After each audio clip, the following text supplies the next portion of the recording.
మంది new moms madam బేబీకి పాలు అది సరిపోవట్లేదు అనిపిస్తుంది మేడం అని అడుగుతూ ఉంటారండి. ఈ విషయంలో చాలా మంది చాలా యాంగ్షియస్ గా ఉంటారు. సో బేబీ పుట్టిన వెంటనే ఫస్ట్ 2-3 డేస్ వరకు లాక్టేషన్ అనేది ఎస్టాబ్లిష్ అవ్వడానికి టైం పడుతుంది. ఆ తర్వాత కూడా మనము మిల్క్ ఇస్తున్నప్పుడు బేబీకి సరిపోతుందా లేదా అనేది చూసుకోవడం ఎలా అంటే, బేబీ వెయిట్ అడిక్వేట్ గా పెరుగుతుంది, డైపర్స్ కరెక్ట్ గా వెట్ అవుతున్నాయంటే మీరు యాక్చువల్లీ వరి అవ్వాల్సిన అవసరం లేదు.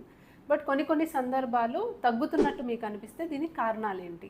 సో మదర్లో చూసుకుంటే కొన్ని హెల్త్ ఇష్యూస్ వల్ల మిల్క్ అనేది తగ్గచ్చు. సో థైరాయిడ్ ప్రాబ్లం ఉన్నా, షుగర్ ప్రాబ్లం ఉన్నా, లేకపోతే ఒబీస్గా ఉన్నా, అనీమియా అంటే బ్లడ్ తక్కువగా ఉన్నా, సో ఇలాంటి సమస్యలు ఉన్నప్పుడు మదర్కి కొంచెం బ్రెస్ట్ మిల్క్ అనేది తగ్గచ్చు. బేబీలో కొన్ని ప్రాబ్లమ్స్ చూస్తూ ఉంటాం. సో ప్రీటర్మ్ బేబీ అంటే నెలలు నిండక ముందే బేబీ పుట్టినప్పుడు, లేదా బర్త్ వెయిట్ అనేది తక్కువగా ఉన్నప్పుడు, అండ్ టంగ్ టైస్ లాంటి కొన్ని ప్రాబ్లమ్స్ ఉన్నప్పుడు, అండ్ కొన్ని బేబీస్కి లాచింగ్ అనేది కొంచెం ప్రాబ్లం ఉంటుంది. సో ఇలాంటి సమస్యలు ఉంటే బేబీస్లో కూడా మనకి బ్రెస్ట్ ఫీడింగ్ అనేది తగ్గచ్చు. ఫీడింగ్ ప్రాబ్లమ్స్, ఫీడింగ్ డిఫికల్టీస్, ఇప్పుడు ప్రాపర్ పొజిషనింగ్ లేదు, లేదా క్రాక్ నిప్పుల్స్ ఉన్నాయి, ఇన్వర్టెడ్ నిప్పుల్స్ ఉన్నాయి, సో ఇలాంటివి మనకి ప్రాపర్గా లాక్టేషన్ ఎస్టాబ్లిష్ అవ్వకుండా ఉండడానికి ఛాన్స్ ఉంది. చాలా మంది మదర్స్ టైమ్గా ఫీడింగ్ అనేది పెట్టుకుంటారు. అలా కాకుండా డిమాండ్ ఫీడింగ్ చేస్తే కొంచెం లాక్టేషన్ ఎస్టాబ్లిష్ అవుతుంది. అండ్ సిజేరియన్ అయిన వాళ్ళకు కూడా కొంచెం టైం పట్టచ్చు. ఏదైనా సమస్య ఉంది అని అనిపిస్తే ఖచ్చితంగా ఒక డాక్టర్ని సంప్రదించండి. కానీ చాలా వరకు మీ మిల్క్ యూజువలీ బేబీకి సరిపోతుంది. మీరు కంటిన్యూగా ఫీడ్ చేస్తూ ఉంటే మంచిది. Thank you.